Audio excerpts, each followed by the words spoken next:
This video was published by mbkpinternational.com.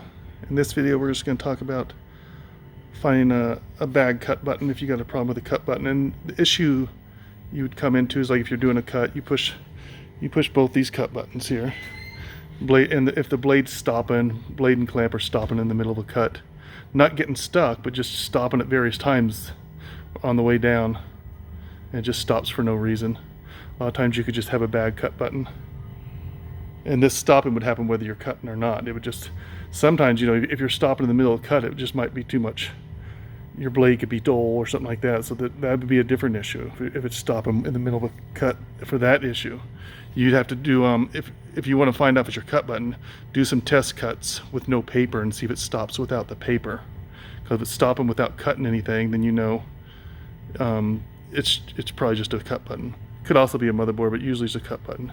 And by cut buttons, I mean this left one and this right one. And just the way you test them, you could just replace both of them, but some people want to find out which one it is.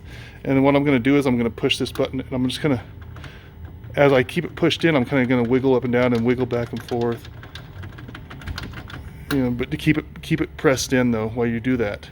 And I'm going to show you here's the motherboard here. I already took this off. There's just the front table, there's just 6 Phillips screws holding in place, and you just slide it forward. I got this powered on. You don't want to stick any tools in here when it's powered on, but if you're careful, you can do this and just look at it. You can see that there is one light blinking on it right there, and this could change over. So basically, I'm going to push this button right now. You're going to see there's another one that's going to light up. Sorry, I got my hand there, so it's reading an error because I got my hand in the cut compartment. There, see it lighting up. I'm going to push it. I'm going to push it and hold it down. You can see that one on the right stays lit up. And it's this one right. It's the top one on the right instead of the blinking one on the left for this left button here currently. Now it could change on different boards in the future. So just, you can push this and you can see which one it is. And then you can wiggle it back and forth, up and down, and it should stay solid. If you see it flicker while you're doing that, now if you actually let the button out a little bit, it could flicker. So you got to keep it pressed in and then wiggle back and forth and up and down and see if that light flickers at all. And then you go over to the left one. I'm sorry, the right one. That was the left one. And we're going to push it, and it's the bottom one down there. You see it. There's 4. It's this row here, and it's the bottom one on the row there, that bottom one there. Let's see. I'm going to go again. Too close again, sorry. I'm pushing it. Now I'm going to wiggle up and down and back and forth, and there's no flicker.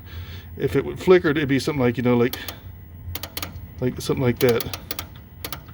And I'm making it flicker by going in and out, so that would also obviously make it flicker. So you just want to press it in, hold it in, and go back and just wiggle back and forth, wiggle up and down. You're trying to get to see which button has a short in it. And if that's the problem, if you find one that's flickering while you're holding it, while it's pushed in fully, then that would be the button you'd want to replace. Pretty simple. We do have a video on replacing the button, so this is just a video to find the button that's bad. And again, you'd want your cutter to be stopping during the middle of a cut while it's not cutting any paper, because if it's stopping in the middle of a cut cutting paper, it could just be a dull blade. This video was published by mbkpinternational.com.